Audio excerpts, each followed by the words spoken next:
Okay na? All praises to the Most High. Abba Yahweh, Ba'asham, Yahweh Shai. Shabbat Shalom, brothers and sisters.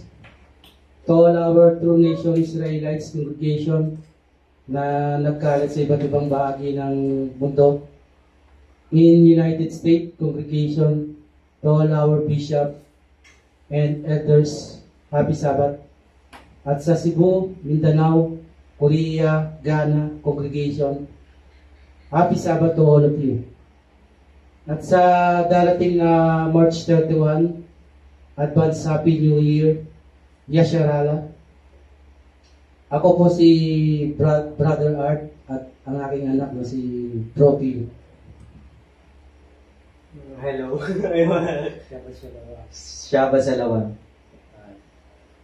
Ang topic natin for today is the importance of New Year or Abib in Holy Scripture, Holy Scriptures or Holy Bible.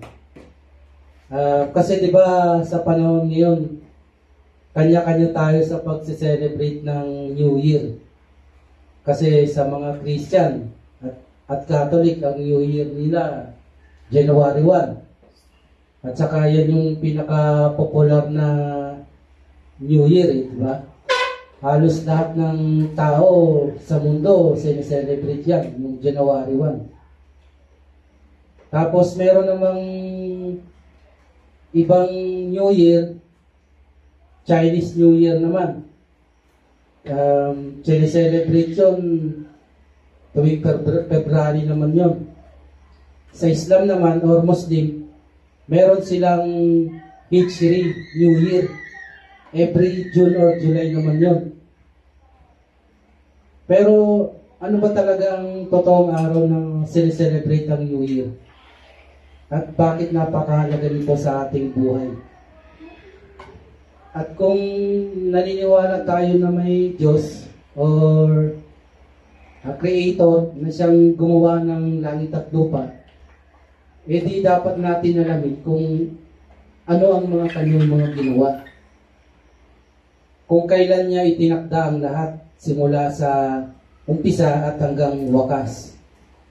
Malalaman natin yan sa Scriptures or sa Holy Bible na ipinasulat ng ating Abba Yahweh sa kanyang mga propeta at apostles. Basahin natin yung Levitico chapter 23, verse 1 and 2.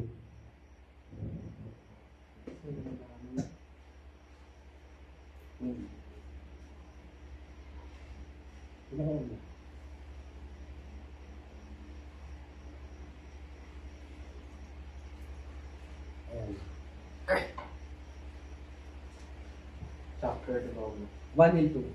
Levitico chapter 23, verse 1 and 2. Levitico chapter 23, verse 1 and 2.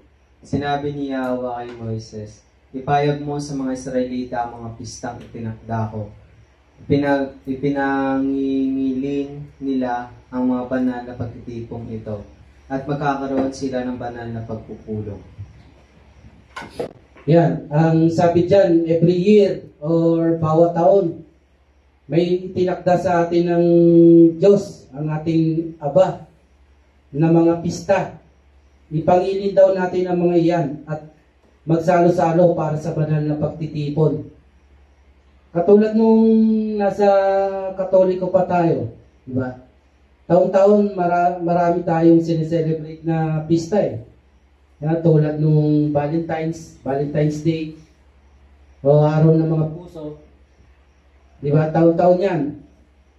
Yung sineselebrate natin yan kasi nakasulat yan sa doktrina ng mga Catholic Church at saka Christian Church na nakalagay every 14th of the second month of the year. Di ba? Which is February 14. Yan yung palatandaan na yan yung araw ng mga puso. Katulad din ng araw ng mga patay. Ano ba yung sa English yung araw ng mga patay? All Souls Day. All Souls Day. Ano yun? Nakalagay sa doktrina ng mga Katoliko at Christians. Nakalagay, first day of the 11th month, which is November 1. Yan yung sinicelebrate nila. Meron naman akong na-research na Chinese celebration. Ang tawag nila doon ni buwan ng mga multo. Sa English, ano to month of ghost. Parang ganun, month of ghost. Nakalagay dito, ang buwan ng multo ay nasa ika-15 gabi ng ika-7 buwan ng Chinese calendar New Year. Kasi yung, kapag kinumpute natin yan, kung kailan yan, di ba yung Chinese New Year February, tapos yung buwan ng mga multo, ika-7 buwan daw nung Chinese New Year, di February yan, magbibilang na tayo ng 7. February, March, April, May, June, July, August. Sa ika-15 ng gabi ng August, doon nila i-celebrate yung buwan ng mga multo. Ganon yung mga doktrina ng mga iba't ibang reliyon. Meron naman sa Islam, nagsi-celebrate sila ng Ramadan sa ika-9th month ng Islamic calendar nila. Di ba yung Islam kasi nag-start yung New Year nila ng June or July. Tapos yung Ramadan naman, sinasabi dito ika-9th month. Kaya pagka magbilang tayo ng Ramadan, sisimulan natin ng July o kaya June. Kunyari July. July, August, September, October, November, December, January, February, March. Kaya ngayon, yung Ramadan ngayon, di ba, March. Ganun ang pag-compute ng mga doktrina nila, mga pista nila.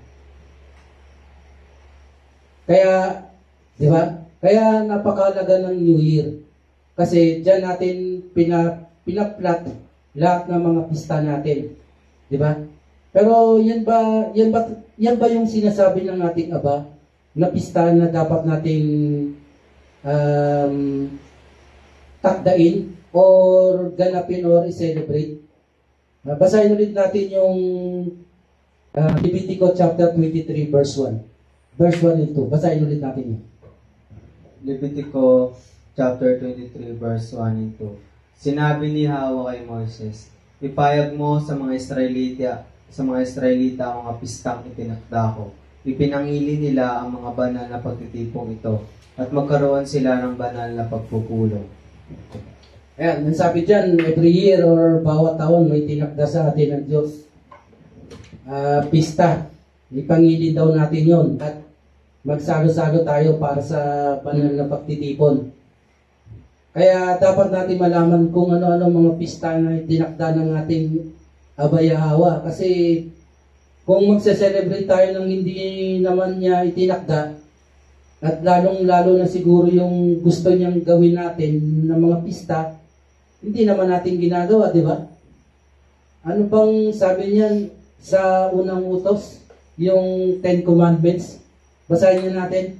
Exodus chapter 20 verse 3. Exodus chapter 20 verse 3. Huwag kang sasamba sa ibang Diyos maliban sa akin. Yan. Napaka-siloso niyang siloso niyang Diyos. Sabi niya diyan, unang-unang utos niya sa atin. Huwag kang sasamba sa ibang Diyos maliban sa akin. O, di ba? Parang sumamba na tayo sa ibang Diyos sa ginagawa natin. Hindi natin pinahalaga ng kanyang mga pista. Kasi nga, ang mga pista ng ibang Diyos yung ating ginagawa at sineselebrate, di ba? Ano ba yung mga pista na gustong ipa-celebrate sa atin ng ating Aba Yahweh? Basahin natin yung Leviticus chapter 23. Nasa Leviticus chapter 23 ang lahat ng mga yan. Yung 7 feast na pinapangilin sa atin ng ating Aba Yahweh. Unahin natin yung unang pista. Yung pista ng Pasko or sa English, Passover. Ginaganap ito tuwing gabi ng ika-14th day of the first month. Sige, basahin natin Levitico chapter 23 verse 4 to 5. Levitico chapter 23 verse 4 and 5. Ito ang mga pistang itinakda ko. Ang pista ng Pasko na gaganapin sa gabi ng ika-14 na araw ng unang buwan. Ayan, di ba? Kaya dapat nating malaman ang New Year or Abib sa Israel, Israel language, para ma-compute natin ang mga pista na itinalaga ng ating Abay Yahweh. Basahin natin ang Bible Dictionary kung ano ang meaning ng Abib. Bible Dictionary. Basahin. Bible Dictionary meaning of Abib. Orihinal na tawag sa unang buwan ng sagradong kalendaryo ng mga Hudyo at sa ikapitong buwan ng sekular na kalendaryo. Nangangahulugan na itong luntiang mga uhay na ito ay mula sa kalagitnaan ng Marso hanggang kalagitnaan ng Abril. Pagbalik ng mga Hudyo mula sa Babylonia, tinawag itong Nisan. Ayan, sabi sa Bible Dictionary, ang Abib ay sa panahon din ng luntiang uhay na nangyayari sa panahon ng March or April. Ano ba yung luntiang uhay? Tanungin natin si Meta AI. Ayon kay Meta AI, ang luntiang mga uhay o ang pagkakaroon ng mga uhay ng trigo o barley na nasa unang yugto ng paglaki at pagunlad ay karaniwang nangyayari sa buwan ng Marso o Abril. Depende sa klima o lokasyon. Ayan, di ba? Ang sabi dyan, ang luntiang uhay ay nangyayari between March and April. Yan ang palatandaan ng ating mga ninunong Israelita na start na ng buwan kapag may mga luntiang uhay na. Ngayon, alam na natin kung kailan mag-start ang first month. Yun yung between March and April. Alamin naman natin kung kailan ang unang araw ng Abib. Basahin natin yung 1 Samuel chapter 20 verse 24. 1 Samuel chapter 20 verse 24. Nagtago nga si David sa lugar ng pinag-usapan nila ni Jonathan. Nang dumating ang pista ng bagong buwan, dumulog sa pagsiharing Saul at naupo. Ito yung yung si Propeta King David. Hindi pa siya hari ng Israel. At gusto siyang ipapatay ng kasalukuyang hari noon na si Haring Saul. Kaya nagtago siya sa araw ng New Moon. Yung New Moon kasi, ito yung start palagi ng ng bawat buwan, bawat month. Ito yung first month ng bawat buwan. Of every month, first month siya. Paano ko nasabi? Basahin natin yung next day na pagtatago ni David kay King Saul. English ito, King James Version. 1 Samuel chapter 20 verse 27. 1 Samuel chapter 20 verse 27. Now came to pass on the morrow, which was the second day of the month, that David's place was empty. And Saul said unto Jonathan his son, Wherefore cometh not the son of Jesse to meet either yesterday or today? Ayun, di ba? Sabi dito, and it came to pass on the tomorrow, kinabukasan sa Tagalog, which was the second day of the month. Ibig sabihin, yun yung ikadalawang araw ng buwan. Ibig sabihin, yung new moon, yun yung first day. Tapos, after nung kinabukasan ng new moon, yun yung second day. Kaya, ang kukompute natin ng first day of the month sa pamamagitan ng new moon. Kapag tumingin na tayo sa langit, new moon na, yun yung first day of the month. Di ba? O, di ba? Baka, kunyari, ngayon, March ngayon. Di ba? First day of the month. Kapag gusto na nating malaman kung ano yung first day nung ngayong buwan, March, pupunta tayo sa labas, alamin natin kung kailan mag-uumpisa yung new moon. Kapag tumingin tayo sa internet, ang umpisa ng new moon ngayon ay March 31. Kaya ang March 31, yun yung magiging first day of the month ng Abib natin. Yun yung magiging New Year natin. Yung March 31. At hindi yung January 1. Di ba? Ito naman, yung pista ng tinapay na walang pampaalsa. Ito yung pangalawang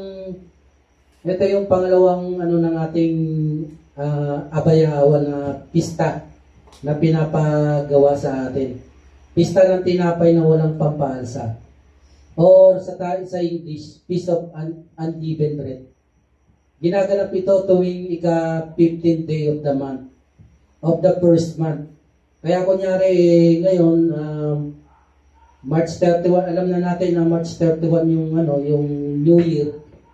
Magbibilang lang tayo ng 15 days. Magiging April 14. April 14 ang Feast of Unleavened Bread. Ito yung kakain tayo ng 7 araw na tinapay na walang pampaalsa. Napakahalaga nito, mamaya sabihin natin. Okay? Basahin natin yung Levitico chapter 23 verse 6. Levitico chapter 23 verse 6. Kinabukasan ay pista ng tinapay ng walang pampaalsa. 7 araw kayong kakain ng tinapay na walang pampaalsa. Ayan, kasi dito nga bago yung tinapay na walang pampaalsa. Kanina yung doon sa Passover, ang sabi sa Passover, 14th day of the month, yung Passover, sa gabi. Kaya halos magkadugtong lang sila yung 14th day ng gabi. Tapos, kinabukasan, Feast of Unleavened Bread na yun. Pista ng tinapay na walang pampaalsa. Yung 14th day, makukompute na natin yun ngayon. Alam na natin na March 31 yung Abib. Magbibilang lang tayo ng 14 days.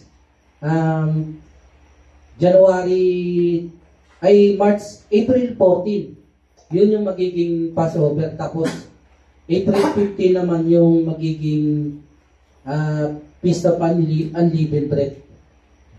Ito naman, yung pangatlong pista na gustong ipagawa sa atin ng ating Aba, ipagdiwang natin. Ito yung pista ng unang ani or first fruit. Tuwing unang ani ito, basahin natin, Levitico chapter 23 verse 10. Levitico chapter 23 verse 10.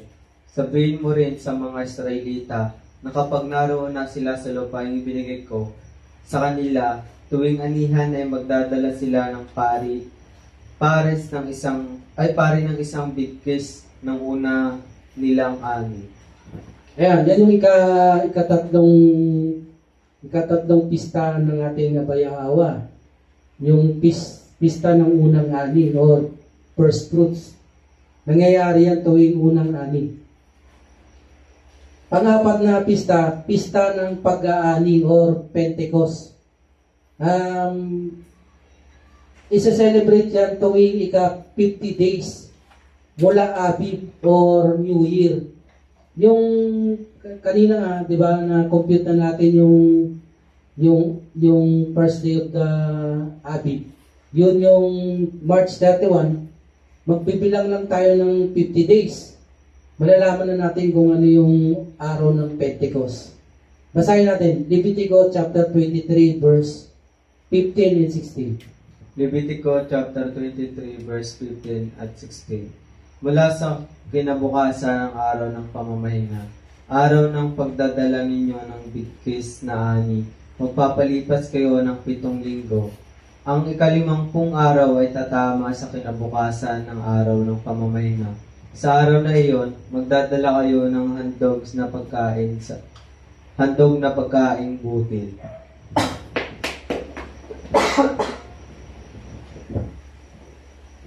Ayun, di ba? Yun yung ikaapat na pista, yung Pentecost. Yun yung every 50 days after nung Abib.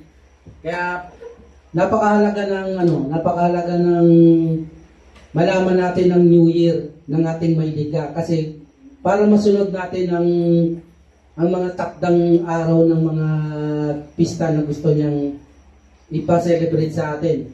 Kasi kung hindi natin alam kung sabihin natin, kunyari, katulad ngayon, sinasabi nila, January 1, yung araw ng New Year.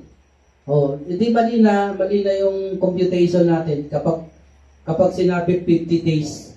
So, kapag sinabi 50 days yung Pentecost, makukompute ba natin yung January 1 na New Year ng ibang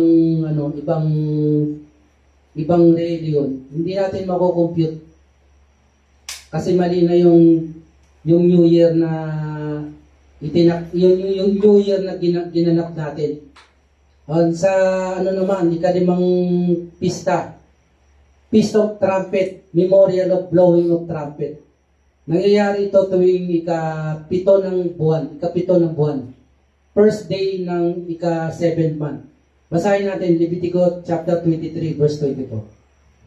Leviticus chapter 23 verse 24. Sabihin mo sa mga Israelita ng unang araw ng ika-7 buwan ay araw ng pamamahinga, araw ng iyong banal na pagtitipon. Ipapaalam ito sa pamamagitan ng tunog ng mga trumpeta. Di ba? Ito yung Feast of Trumpet. Ginaganap ito tuwing ika-7th month. First day of the 7th month. Diba? Kapag March 31, magbibilang tayo ng 7 buwan. April, May, June, July, August, September, October. October yun. October mangyayari yung Feast of Trumpets. Kasi alam na natin yung New Year March 31. Na-compute na natin Basahin na rin natin yung yung araw, yung ika-6 na pista na ipinasa-celebrate sa atin ng Abayawa. Ang araw ng pagtubos sa kasalanan or Day of Atonement. Nangyayari ito ika-10 araw ng 7 buwan. Basahin natin Leviticus chapter 23 verse 27. Leviticus chapter 23 verse 27. Ang ika-10 araw ng ika-7 buwan ay araw ng pagtubos sa kasalanan. Sa araw na iyon ng iyong banal na pagtitipon, mag-aayuno kayo at mag-aalay ng pagkaing handog. Yan yung araw ng pagtubos ng kasalanan or Day of Atonement. Ito yung mag-aayuno tayo, isang araw tayong ikakain, hindi iinom. Paano natin malalaman yan? Na ang sabi sa Bible Holy Bible ika-7th month ng 10 taon, ika-10 araw ng 7th month. Kaya kailangan malaman natin ang Abib. Ang Abib natin ngayon ay March 31. Magbibilang lang tayo ng 7 month. April 31, April 30, May 31, June 30, July 31, August 31, May 31, September 31, October 30, October 31, tapos ika-10 day, mga November yan, mga November 10, ganyan yun, para malaman natin, kailangan natin malaman ng Abib. Yung pinakalas, yung pista ng mga tolda or sa English, Feast of Tabernacles. Ginaganap yan tuwing ika-15th day of the 7th month. Basahin natin, Leviticus chapter 23, verse 34. Leviticus chapter 23 verse 34. Sabihin mo rin ito sa mga Israelita. Mula sa ika-15 araw ng ika-7 buwan, magsisimula ang pista ng mga tolda. 7 araw ninyong itong ipagdiriwang. Meron. Ayan, di ba? 15th day of the 7th month. Ganun din. Magbibilang tayo ng 7 month mula March 31, tapos magpa-plus tayo ng 15 day. Yun yung magiging, doon natin isa-celebrate ang Feast of Tabernacles. Ngayon, napatunayan na natin ang kalagaan ng Abib para makumput ang ating mga pista na kailangan nating ganapin. Dahil ito ang tanda na sumasampalataya tayo sa totoong Diyos di ba? Na siya yung gumawa ng langit at lupa. Tapos sa ibang tradition tayo susunod, di ba? Yung January 1 o kaya February ng Chinese New Year o kaya July ng mga Muslim, di ba? Dapat sumunod tayo sa gusto ng ating Abayawa, hindi sa ibang mga tradisyon. Pero may mga kumukontra May mga kumukontra na ibang reliyon tulad ng Christian na sinasabi nila wala na raw yan, hindi na daw dapat nating ganapin o kaya i-celebrate.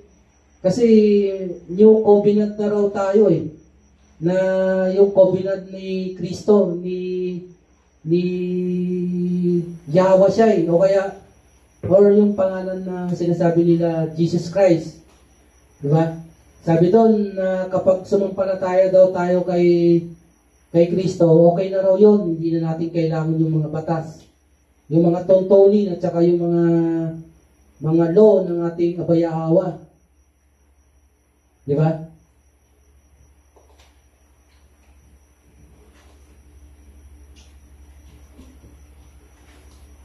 Totoo ba yun na hindi na natin kailangan i-celebrate ang pista ng ating Abayawa? Basahin natin. Yung punta tayo sa New Testament. Sabi nila, ito na raw wala na raw yung pagsi-celebrate ng mga pista ng ating Abayawa. Sige. Basahin natin Lucas 22, chapter 22, verse 7 and 8. Lucas chapter 22, verse 7 at 8. Sumapit ang pista ng tinapay na walang pampalsa, na siya namang araw ng pagpatay at paghahandog ng korderong pangpaskwa. Inutusan ni Yahweh siya sina Pedro at Juan, lumakad na kayo at ihanda ninyo ang ating hapunang pangpaskwa. Ayan, di ba? Sabi ni Kristo dyan, ni Yahweh siya o kaya sinasabi nilang pangalan Jesus Christ. Ano sabi dyan ni Yahweh siya? Lumakad na kayo at ihanda ninyo ang ating hapunang pangpaskwa. Atin. Ibig sabihin kanila. Ginagawa nila. Naghahanda sila ng panghapunang pangpaskwa. Passover sa English. Yun yung ikaunang pista na gustong ipagawa sa atin ng ating Abayawa. Di ba? Sineselebrate pa ng ating Misaya, ng Kristo at ng mga apostol sa panahon niya nung nabubuhay pa siya dito sa lupa. Ito pa, nag-resurrect na dito yung ating Misaya, umakyat na siya sa kanan ng ating Abayawa. Pero ginaganap pa din ng ating mga apostol ang Passover at mga pista na mga uneven bread, yung pista ng tinapay na walang pampalsa. Basahin natin yung 1 Corinto chapter 5 verse 7 and 8. 1 Corinto chapter 5 verse 7 at 8. Alisin ninyo ang lumang pampalsa, ang kasalanan, upang kayo'y maging malinis. Sa ngayon, matutupad kayo sa isang bagong masa na walang pampalsa. At talaga namang ganyan kayo. Sapagkat Naihandog na ang ating korderong pampaskwa na walang iba kung hindi si Hawashai. Kaya't ipagdiriwang natin ang Paskwa, hindi sa pamamagitan ng tinapay na may lumang pampalsa na sagisag ng kasamaan at kahalayan. Subalit, sa pamamagitan ng tinapay na walang pampalsa, ang tinapay ng kalinisan at katapatan. All praises to the Most High, di ba? Ano sabi dyan? Di ba? I-celebrate daw natin ang Passover at Feast of Unleavened Bread. Sabi ni Apostol Paul. Sabi nga niya dyan ang tinapay na walang pampalsa ay simbolo ng ating Misaya Yahweh. Di ba? Ngayon, ilang taon na tayong hindi gumaganap niyan. Sino ba ang pinapupurihan natin? Di ba? Sino ba yung sinasamba natin? Yung Misaya ba talaga? At saka yung ating Abayawa ba talaga? O iba? Di ba? Kailangan nating mag-isip, magnilay-nilay. Pero hindi pa huli mga kapatid. Dahil kung mahal nga natin ang ating Abayawa at nananalig tayo sa ating Kristo kay Misaya Yahweh o kay tinatawag nilang Jesus Christ, sundin natin ang kanilang mga utos. Di ba? Ano ang sabi sa John 14 verse 15? Ano sabi doon? John 14 verse 15. If you love me, keep my commandments. Napakalinaw yan. Hindi na kailangang ipaliwanag yan, di ba? All praises to the Most High. Abayawa, Basham, Yahweh. Sabay-sabay tayo. Come na siya. Sabay-sabay. Sabay tayo. Come na siya. 1, 2, 3. Come, Yasharala. Ibig sabihin, rise Israel. Thank you. Manalangin po eh.